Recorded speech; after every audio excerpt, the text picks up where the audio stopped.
Air quality in South Africa has come under the spotlight yet again, and for all the wrong reasons. The City of Johannesburg is calling for an investigation into a heavy sulphur-like smell that filled the air this week.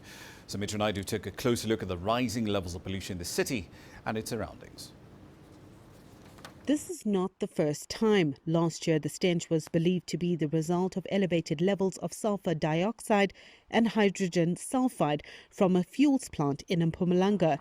Experts say it's a form of pollution, adding to an already growing problem. We are receiving quite a few complaints from even our residents about having smells in the air, almost like a rotten egg sulfur smell.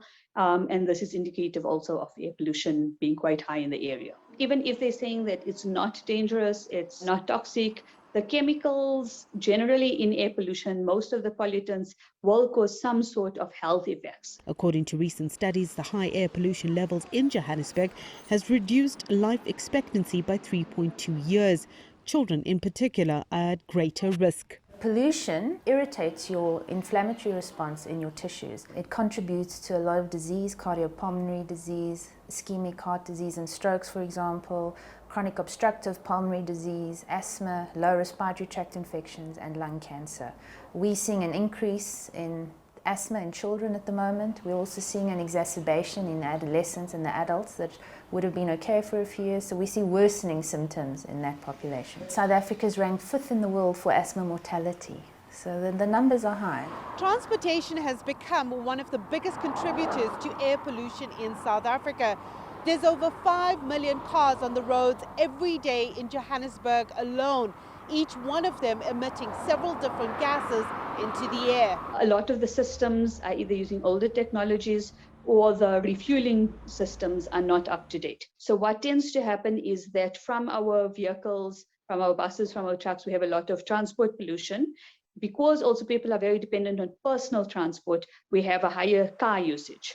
So we have a lot of traffic emission. We had very little RSV and influenza, especially the first year of lockdown. We were very quiet in terms of disease, and I think it was because of the lockdown. There was less traffic on the road, people were at home. The South Africa Air Quality Index currently shows a PM 2.5 level for the country.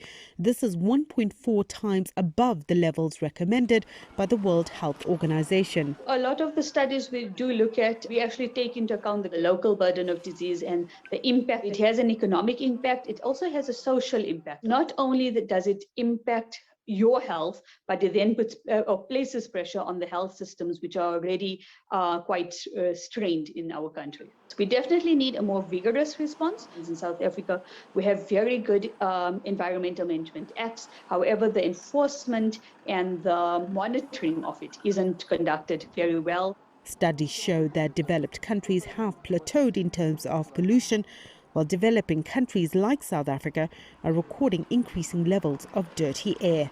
Sumitra Nydoo, CGTN, Johannesburg, South Africa.